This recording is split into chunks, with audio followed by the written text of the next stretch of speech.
Étant donné que Be'ezrat Hashem à Shavuot, c'est le jour de la naissance et également du décès de David Améler, du roi David, que bien sûr on espère voir très bientôt avec la révélation du Mashiach.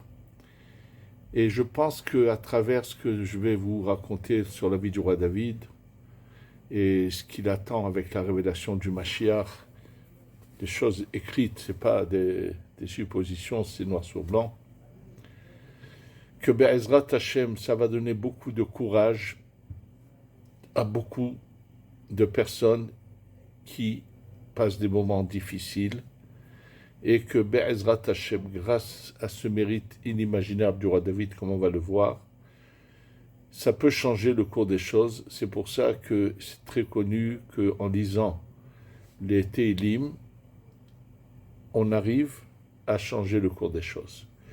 L'origine de lire d'un trait tout le Sefer de Tehillim, comme le font pas mal de gens, entre autres, je sais que dans les milieux Chabad, Shabbat Mevarchim, on lit tout le Sefer Tehillim d'un trait. Sachez que l'origine de le lire d'une fois sans interruption du tout, et que ça a un effet très très fort pour changer le cours des choses, ça vient de ce qu'a enseigné Rabbi Zouché, le frère du Noam Elimelech, Rabbi Elimelech de Nijinsk, qui a dit sur le pasouk Miyemalel Gvurot Adonai Yashmi'a Kol Teilato. Alors, la traduction des mots serait Miyemalel Gvurot, qui pourrait dire les Gvurot, les dinim d'Hachem, les puissances d'Hachem, Yashmi'a, qu'il fasse écouter tout son louange. Et lui, il a expliqué différemment. Il a dit Miyemalel Gevurot Adonai, qui peut écraser les Gvurot, parce que Yemalel Mlachon Moled Melilot, c'est marqué que lorsqu'on est dans la Gemara, le terme pour écraser les poux, on disait Moled Melilot, c'est écraser des choses qui sont mauvaises. Il dit Miyemalel Gevurot Adonai, qui va faire que les Gvurot, les rigueurs, soient écrasées, qu'elles ne puissent plus avoir d'effet sur qui que ce soit.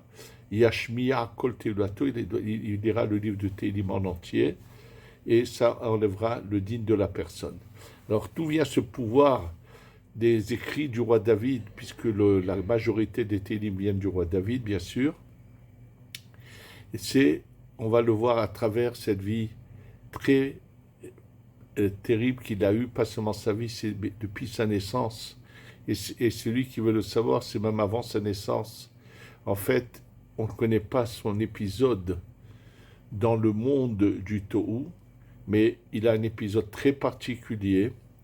C'est que sa neshama, même si elle a réussi à passer le cap pour revenir dans ses 6000 ans, elle n'a pas de vie.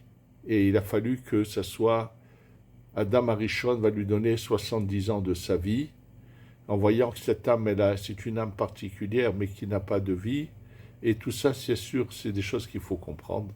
Et la manière dont il va naître est vraiment surprenante, comme vous allez l'entendre tout de suite. Alors, bien sûr, pour le comprendre, je vais citer un texte qui se trouve dans la Gemara de Pesachim, dans le traité de Pesachim, page 119.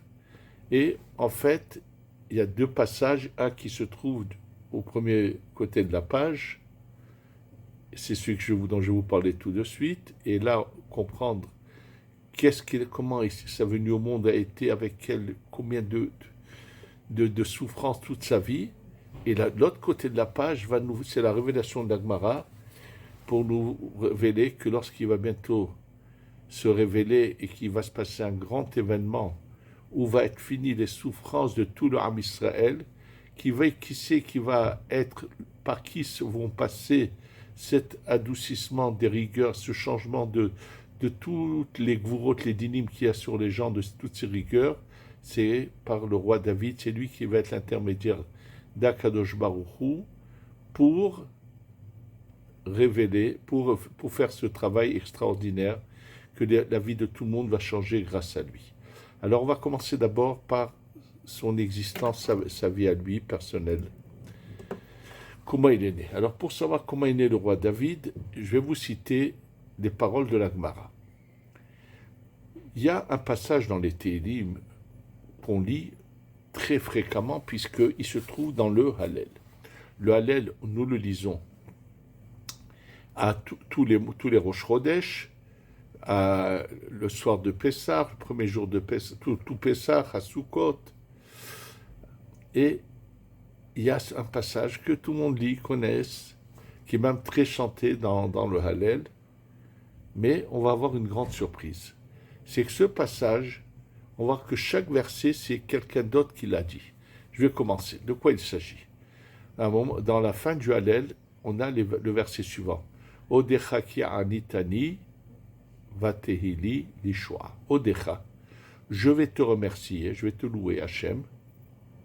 Ki anitani, parce que tu m'as répondu, et j'ai eu ma délivrance. Ensuite, le passouk d'après, Even ma'asu abonim hayeta le rosh pina. Cette pierre que les constructeurs n'ont mis de côté, finalement, se trouve à la tête de l'édifice. Avant de continuer à expliquer chaque verset, sachez que le premier verset, qui est Odecha ki anitani vate leshoa, je vais te louer Hachem parce que tu m'as répondu et j'ai eu ma délivrance. La Gemara nous dit que qui c'est qui a récité ce verset? C'est le roi David. Oui, David Amelech a dit ce verset. À quel moment de sa vie, on va le voir. Mais le verset d'après, c'est quelqu'un d'autre. Qui c'est? Son père, Ishaï. C'est lui qui va dire Even ma'asu aboni maïta le roshpina. Pourquoi ça serait... Il y a un rapport, on va le voir tout de suite. Après qu'on dit mais et Adonai haïtazot, ça vient de Dieu. Ce qui s'est passé vient de Dieu. C'est quelque chose de surprenant à nos yeux, qu'on ne comprend pas, c'est une surprise à nos yeux. Qui c'est qui dit ça? Les frères de David. Donc, premier passouk, David. Deuxième, son père. Le troisième, les frères de David.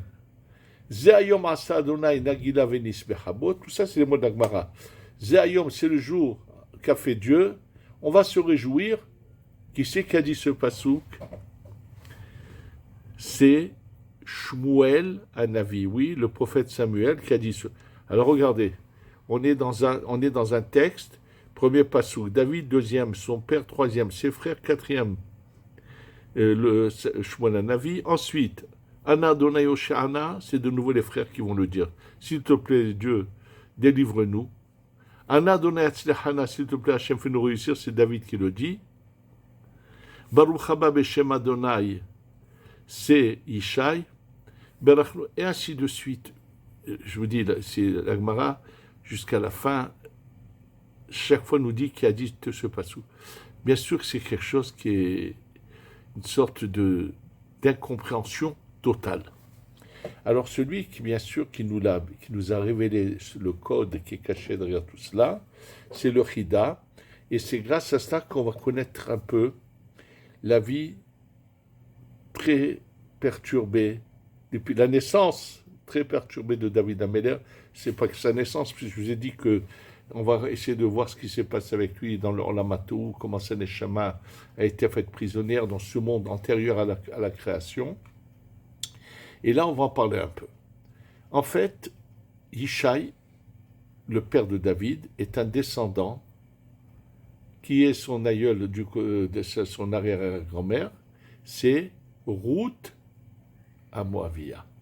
Ruth la Moabite, et comment on appelle ça, d'elle va descendre le roi David. Nous savons comment elle a fait, qu'en fait, il y avait ici en Eretz Israël, Elimelech, qui était un grand personnage, qui a préféré partir habiter dans la région de Moab. Son fils se marie avec Ruth, ses deux fils, Mahlon et Kilion. Il y en a un qui va se marier avec Ruth, l'autre avec Orpa.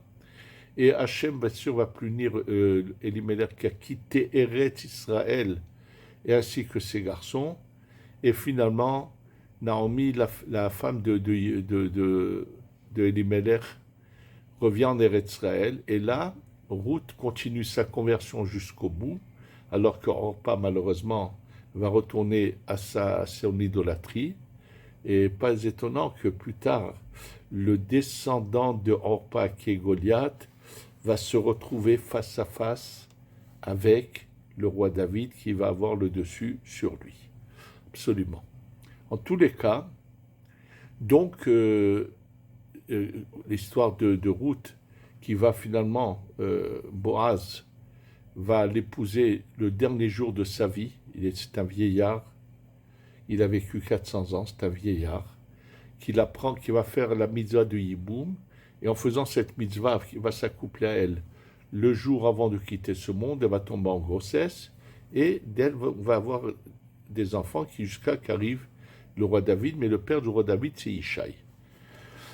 Or, ce qui se passe, c'est que Yishai a un problème avec les rabbanim de son entourage. Étant donné que dans la Torah, il est marqué qu'on n'a pas le droit d'accepter, que même si un Ammoni ou Moavi, un homme de Moab ou d'Ammon se convertit, on ne peut pas l'accepter, il ne peut pas se marier avec des gens du peuple d'Israël. Normalement, on ne peut pas les prendre parce qu'ils ont eu une attitude qui n'était pas la bonne. Et il y a toujours eu une discussion, est-ce que cette interdiction de ne pas accepter de s'unir à Ammon et Moab, même s'ils se convertissent, c'est uniquement les hommes ou les femmes. La halakha, c'est uniquement les hommes, alors que les femmes sont tolérées. À l'époque de Yishai, donc le père du roi David, qui a déjà 7 garçons, il étudie dans l'endroit où il est, il y a un Beth Midrash, il y a un Beddin, il y a des gens, des rabbanim, et eux lui disent, mais tu sais Yishai, toi tu as un vrai problème, tu n'as pas le droit de t'accoupler à ta femme, puisque toi tu es un descendant de Ruth qui est la Moabite, et les Moabites, on n'a pas le droit de s'accoupler avec eux, donc toi tu as un problème, tu n'as plus le droit d'être accouplé à ta femme, puisque tu viens descendre. Eux, ils se trompaient, bien sûr, puisque la halakha, c'était que ça concernait cette loi que les hommes et non pas les femmes. Mais eux ont mal interprété, c'était leur opinion, et lui, en pensant que ce qu'il disait était juste, donc il se retrouve dans un problème, et comme il ne peut pas rester sans épouse, il décide, il a le droit de se marier avec sa servante, puisque c'est une chifra, c'est une femme d'origine non juive qui s'est convertie, qui est devenue sa servante, donc qui a fait une sorte de conversion, avec laquelle il avait le droit. Donc il appelle sa servante et lui dit, sache, tu vas devenir mon épouse. Et maintenant cette servante, on va voir tout de suite qui elle est, décide d'aller voir sa maîtresse, la femme de Yishai, donc la mère de David, et elle lui dit, regarde ce qu'il m'a dit ton mari. Elle lui dit, écoute bien, le soir où il pense que tu es allé au mikvé et que ça y est, il va s'accoupler avec toi, je prends ta place. Or, comme Yishai était un saint qui faisait les choses vraiment dans la pureté et la sainteté, c'est ce qui s'est passé. Yishai n'a jamais su qu'il s'était accouplé de nouveau avec sa femme et pensait qu'il s'était accouplé avec sa chifra, sa servante. Alors, une petite parenthèse, sachez que cette servante de Yishai, donc de la femme de Yishai, était le Gilgul, la réincarnation de Hagar, de la servante de Sarah. Et comme Hagar, la servante de Sarah, a été effrontée, a eu une attitude mauvaise vis-à-vis de Sarah, il a fallu qu'elle revienne en Gilgul et qu'elle répare. Et sa réparation, c'est que cette fois, bien que Yishai lui demande de s'accoupler à elle, elle en fait part à sa maîtresse, c'est la femme de Yishai. La femme de Yishai qui, elle, a le Ruach HaKodesh, c'est que les amis de son mari se trompent et qu'il lui est permis, et donc c'est pour ça qu'elle s'accouple à lui. Maintenant, lui, ce Yishai qui est un grand sadique, après 3 mois, il voit que sa femme est en grossesse. Il se dit, mais c'est pas possible, puisque moi je me suis séparé d'elle depuis des mois. Donc si elle est en grossesse, c'est qu'elle est partie avec un autre homme. Qu'est-ce qu'il fait? Il réunit ses enfants, ses garçons, il leur dit, écoutez, voilà ce que j'ai découvert. Votre mère attend un bébé, mais ce n'est pas de moi. Alors bien sûr, ce sont des jeunes, comment ils réagissent? On va tout de suite la lapider, on va la brûler, on va tout de suite avec Le père leur dit, les calme, leur dit, taisez-vous, arrêtez-vous. Qu'est-ce que vous allez faire? Vous allez dire à tout le monde qu'elle m'a trompé, qu'elle est allée avec un autre homme. Vous savez ce que vous allez dire aux gens? Que peut-être vous tous, vous êtes peut-être aussi des mamzerim, parce que si elle m'a trompé maintenant, peut-être qu'elle m'a trompé dans le passé, et les gens vont tous avoir des doutes sur vous. Alors vous avez intérêt à vous taire, à vous calmer, et c'est tout. Alors qu'est-ce qu'on fait? On ne parle pas. Mais qu'est-ce qu'on fait? Quand la femme de Ishaï accouche d'un bébé, donc David Améler, le roi David, bien sûr, on s'occupe de lui, on lui donne à manger, on s'occupe, mais on lui apprend ce qu'il faut, les tuilotes, le minimum, mais dès qu'il est en âge de quitter la maison et de vivre dans les champs avec les bergers qui ont des troupeaux, on va le mettre dans les champs, et là-bas, il va grandir là-bas dans les champs auprès des bergers, puisque tous ces gens-là qui avaient des troupeaux, ils avaient des lieux où dormir, ils se nourrissaient dans les champs et tout. C'est là-bas qu'ils faisaient le Shabbat, là-bas ils se réunissaient pour les prières. Il y a bien sûr que tous ceux qui étaient mariés rentraient de temps à autre chez eux, mais le roi David va grandir comme ça dans les champs, et bien sûr, il va être dès son enfance, c'est une grande neshama, qui va, bien sûr, après ce qu'on a étudié, va étudier avec les autres bergers, il va devenir une lumière en Torah, et lui va tout de suite recevoir ce qu'on appelle le Ruach HaKodesh. Ça veut dire que on va lui faire des révélations du ciel, et il va savoir la vérité, que lui n'est pas un mamzer comme on le pense, qu'il est bien le fils de Ishaï. Mais à quoi ça sert? Qui fera cas de ce qu'il va dire? Il ne parle pas, mais il prie Hachem constamment que son exil, sa souffrance se termine. Et là, comment elle va se terminer? Bien sûr qu'on va tout de suite expliquer pourquoi le roi David va naître d'une telle manière. Pourquoi le roi David va passer une telle souffrance dès son jeune âge, à part ce qu'il va passer dans la vie. Ça, on va en parler tout de suite. Et arrive un moment où, quand le roi Shaoul a malheureusement pas suivre la voie qu'il fallait, a fait de graves erreurs dans sa vie, il va les expier par sa mort, bien sûr. Il a fait une grande chouva, il va aller au combat pour mourir, pour expier ses erreurs, Shaoul Améler, mais il a fait de grandes erreurs. Alors Akadosh Baruch Hu dit à Shmuel, au prophète Samuel, à Shmuel Hanavi, il lui dit, écoute, j'ai décidé que ça soit un enfant de Yishai qui va devenir le prochain roi d'Israël. Et quand Shmuel demande à Akadosh Baruch Hu quel enfant, il lui dit, écoute, tu vas prendre le récipient dans lequel il y a cette huile sainte qu'il faut oindre, pour oindre un des enfants pour qu'il devienne roi, le oindre avec cette huile. Tu vas prendre le bol sans le remplir qu'à moitié seulement, et tu vas aller chez Ishaï. Et tu vas faire passer devant toi les enfants de Ishaï, et quand tu verras que lorsqu'il arrivera devant toi, l'huile va monter vers les rebords du récipient, c'est un miracle que l'huile tout d'un coup monte, c'est lui que tu vas oindre comme roi. Donc, bien sûr, Shmuel le fait dans la plus grande discrétion, parce qu'il sait qu'il veut que Shaoul, s'il entend ça, cherchera même à tuer Shmuel.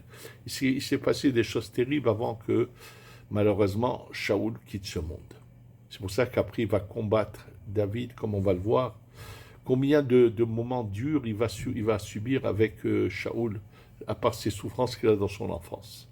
Donc, Shmuel Hanavi, donc le prophète, Shmuel va à la maison, arrive chez Ishaï, et lui dit, écoute bien, Hachem a décidé qu'il veut de toute façon ne pas laisser le royaume à Shaoul ni à sa descendant, mais ça va revenir à un de tes enfants. Alors, bien sûr, il lui dit lequel, je ne sais pas, fais-les passer devant moi. Alors, bien sûr, on commence par le grand, il arrive, non, c'est pas lui. Deuxième, troisième, quatrième, cinquième, sixième, septième, non. Alors Isha lui dit, mais c'est tout, voilà mes enfants. Et bien sûr, Shmuel Hanavi, le prophète, il lui dit, mais pas du tout. Et celui qui est dans les champs, Quoi, celui qui est dans les champs? Mais c'est pas mon fils. Quoi, c'est pas ton fils? Appelle ta femme. On appelle la femme de Ishaï, elle lui raconte. Quelle surprise! Ils sont tous bouche bée, ils peuvent pas le croire. Quoi, c'est leur frère, c'est pas un mamzer, c'est pas un bâtard, celui qui est dans les champs?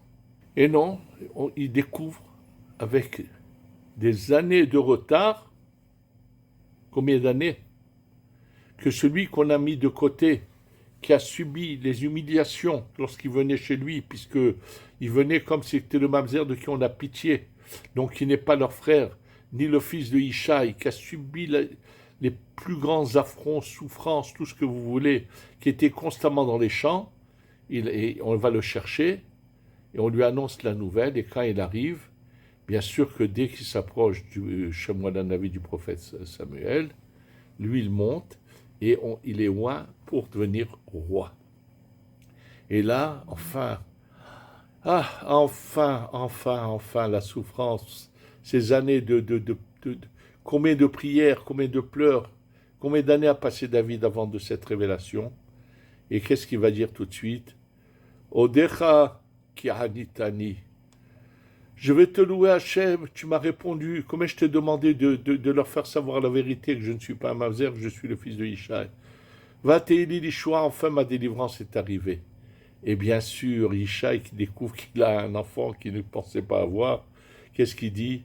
Even, c'est la pierre, mais Ben, en hébreu, c'est le garçon. Il fait un jeu de mots. Even, c'est ce garçon que les autres, Bonim, Banim, c'est un jeu de mots que les autres frères avaient rejeté. C'est lui qui est maintenant en haut de l'édifice. Bien sûr, les frères de David, les enfants de Ishaï, sont dans un état, ils ne savent plus où se mettre. Ils ne savent plus où se mettre. Qu'est-ce qu'ils vont dire? Mais et Adonai haïtazot. C'est de Dieu ça, nous. Comment on pouvait imaginer que c'est pas un mamzer? Notre père nous dit qu'il ne s'est pas couplé à notre mère. Et on était persuadé que c'est un mamzer. Maintenant on découvre que c'est faux. Iniflat bainenu, c'est une énigme. Pourquoi Hachem a fait ça? Et on va en parler pourquoi il y a eu ça. Et Shmuel Hanavi qui est présent et qui voit l'état dans lequel ils sont tous, il leur dit oubliez tout ça, tout le passé. Zeayom asa Adonai nagila venispe habo, c'est un grand jour, réjouissez-vous tous. C'est ça ce qu'il leur dit. Et bien sûr, eux qui sont dans le désarroi total, qu'est-ce qu'ils vont dire? Anna Adonai Oshana, s'il te plaît Dieu, délivre-nous. David qui va devenir roi, qu'est-ce qu'il va demander? Anna Adonai Tzlechana, fais-moi réussir. Ishaï qui enfin découvre qu'il a un enfant extraordinaire, un grand tzaddik, qu'est-ce qu'il lui dit? Baruch haba beshem Adonai, bienvenue au nom de Dieu. Et bien sûr, je vous dis toute la suite, comment ça se passe. Bon, donc, déjà, vous voyez que quelle enfance terrible, vraiment, qu'a subi David. Alors, qu'est-ce qui se passe? Pourquoi?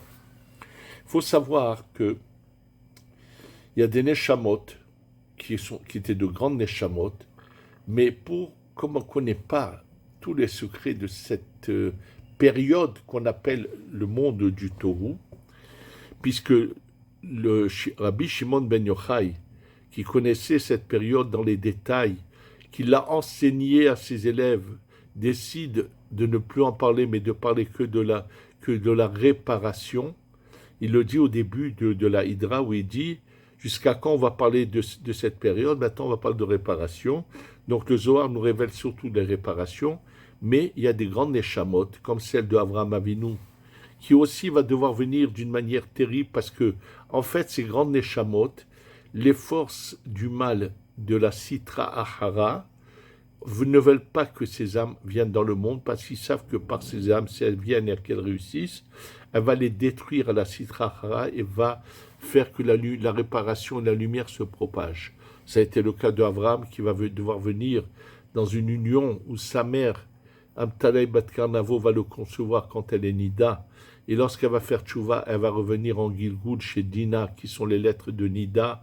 C'est pour ça que Dina va ensuite subir ce viol de Shechem ben Hamor. Bref, la même chose avec le roi David.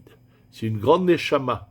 Alors pourquoi elles viennent de cette manière-là? Parce que lorsqu'elles viennent comme ça, les forces du mal se disent si elles viennent d'une manière qui n'est pas la bonne, c'est sûr qu'elles ne réussiront pas et on va les récupérer de nouveau ces âmes et elles seront totalement entre nos mains et n'arriveront plus à faire de réparation.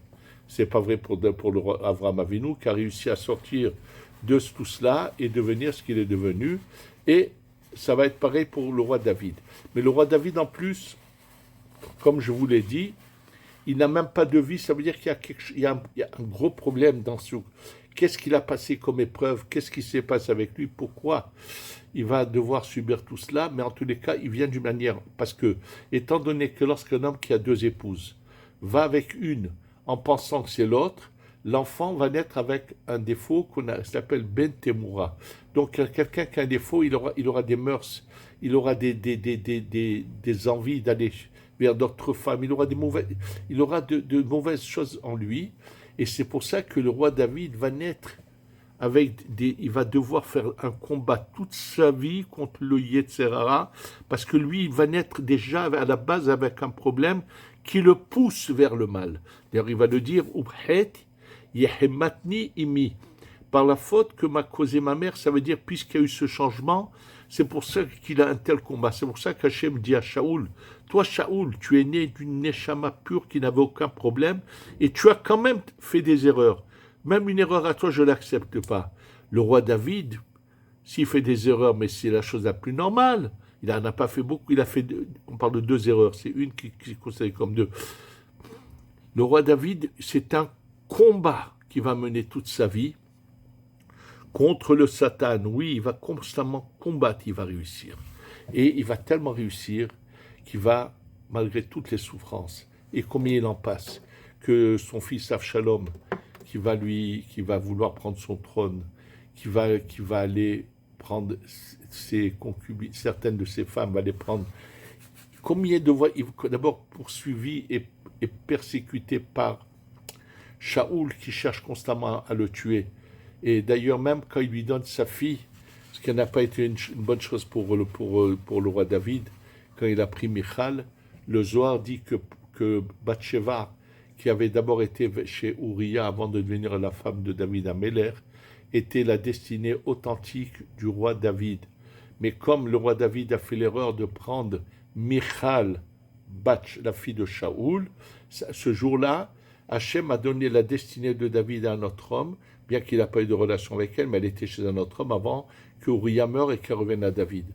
Le Zohar ne nous explique pas quelle était l'erreur d'avoir pris Michal, mais nous savons que Michal ne l'a jamais spécialement ni apprécié, ni respecté, puisque lorsqu'il va danser devant le Haron, quand il ramène le Haron et qui se met à danser, il faut voir avec quel mépris elle va lui parler. Elle va se prendre, puisqu'elle est la fille du roi Shaoul, bon, il pense qu'en fait, c'est une fille qui finalement n'aura pas d'enfant de lui, Hachem va la punir, mais il passe une vie où combien de fois on veut le tuer, avec les ennemis des peuples des environs d'Israël. Il passe une vie terrible et il va avoir une réussite comme personne ne va réussir dans toutes les générations. Et ça, où on le voit, dans l'autre côté de la page de Psachim de 119, quand on nous parle d'un événement qui va bientôt se passer, c'est imminent avec le roi David Améler. Alors pour comprendre ce qui va se passer, qui c'est qui va venir enfin enlever toutes les souffrances que tout le monde subit, qui c'est qui va réussir à adoucir les dinim, les gvurot, les persécutions, les souffrances de toutes celles qui n'ont pas encore leur mazal, de tous ceux qui ne l'ont pas, de tous ceux qui sont malades, de toutes les souffrances possibles qui viennent des rigueurs, qui c'est qui va les totalement changer tous ces décrets-là, dès qu'il va se révéler le roi David, il va finir le travail de ce qu'on appelle les birourim, c'est David Améler, qui va finir les birourim, parce que tout le temps qu'on n'a pas fini les birourim, on n'a pas le Mashiach, mais dès qu'il va venir le Mashiach, donc il va falloir à ce moment-là, que quand les birourim sont finis, il va falloir adoucir les dinim. Un exemple où on fait ça, nous, pendant l'année, c'est entre Rosh Hashanah et Kippour, les dinim, les rigueurs s'amplifient, et c'est pour ça qu'après on a besoin de 7 jours de Sukkot pour faire venir des chassadim, pour adoucir toutes ces rigueurs qui s'étaient renforcées pendant de Rosh Hashanah à Kippour. Alors, il va se passer la même chose, et c'est marqué dans la Gemara. Alors, bien sûr, cette Gemara, elle est un peu aussi sous une forme de parole difficile à comprendre, et je peux vous dire que sans le Ben Ishraï dans son commentaire, c'est une Gemara que d'autres ont cherché à expliquer, mais celui qui a vraiment, vous allez le voir, ça entre dans les mots de la Gemara, comment Rabbi Ben Ishraï va nous éclairer là-dessus. Alors, je vais directement, en lisant la Gemara, directement vous dire les remarques que fait le Ben Ishraï là-dessus. La Gemara dit la chose suivante. Darash Rabbi, les noms des rabbanim qui ont dit cela, c'est marqué lorsque Avraham il a eu Yitzhak, c'est marqué Vayigdal Hayeled Vayigamal. Il a grandi l'enfant. Alors les mots, ça voudrait dire il a été sevré. Mais la Gemara va tout à fait expliquer autre chose. Le Shon Vayigamal, ça vient de la Shon Gimilut Chesed. Alors, la Gemara dit la chose suivante. Atid HaKadosh Baruch Hu la'asot sa'uda la tzadikim. Le jour où on va faire un repas aux tzadikim, qu'est-ce que ça veut dire? Mais si le Mashiach arrive, c'est des choses spirituelles. Qu'est-ce que c'est ce repas? Non. Il s'agit en fait quand on parle de repas, il s'agit de faire quelque chose qui va transformer le din en rachamim, en chesed.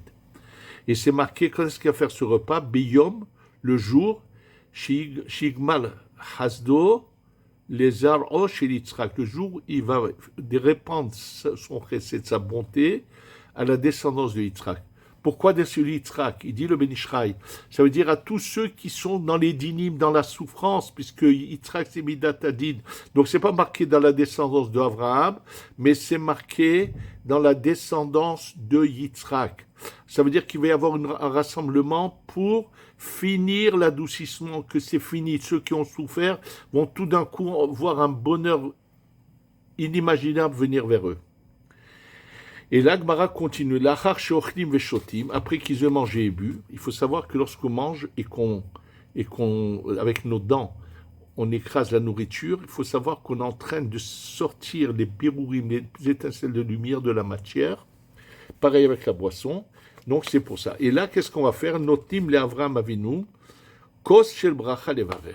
Vous savez qu'après un repas, on fait le zimoun. Alors là, on va donner à Avraham à prendre le verre de la bénédiction. Alors le mot kos, c'est 86, c'est la valeur numérique du mot Elohim, qui est le nom de rigueur de Dieu.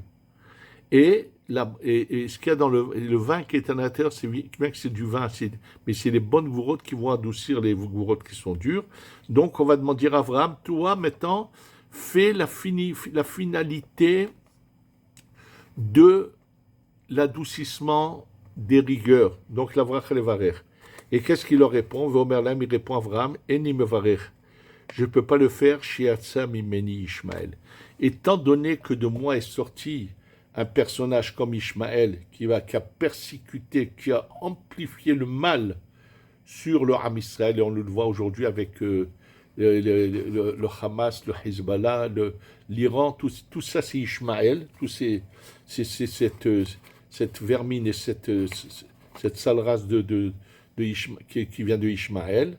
Donc, il dit, moi, je n'ai pas le pouvoir d'adoucir complètement le din.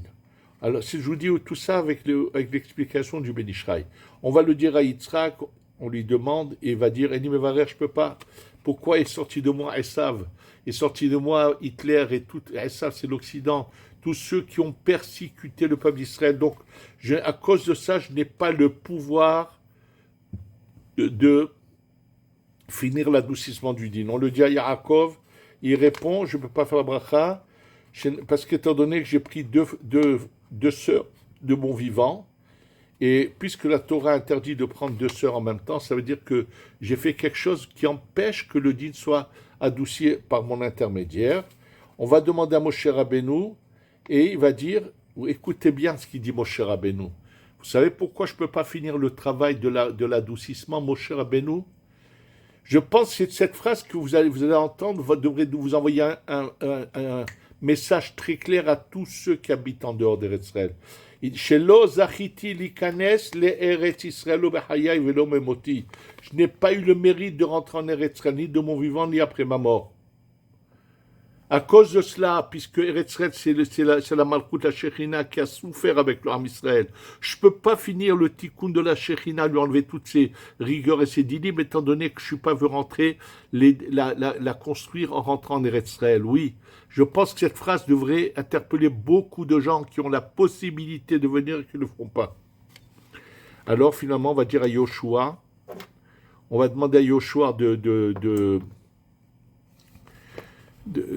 faire la bracha, et qu'est-ce qu'il répond? Je peux faire parce que j'ai pas eu de garçon. C'est-à-dire 6 mois, j'ai pas donné naissance à un garçon, donc je n'ai pas, parce que les garçons représentent le chesed. Je n'ai pas assez de chassadim en moi puisque j'ai pas eu un garçon qui est né de moi. Donc, qu'on appelle ça. Et à la fin, on va dire à David Améler de faire la bracha. Et qu'est-ce qu'il répond David? Ani evarer. Et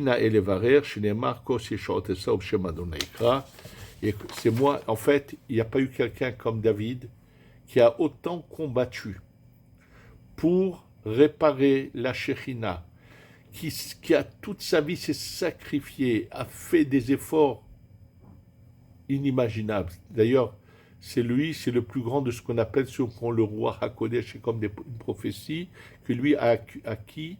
Et d'ailleurs, c'est grâce à son livre de Tehillim que les Anshe Knesset Agdola vont nous écrire notre fila que nous récitons.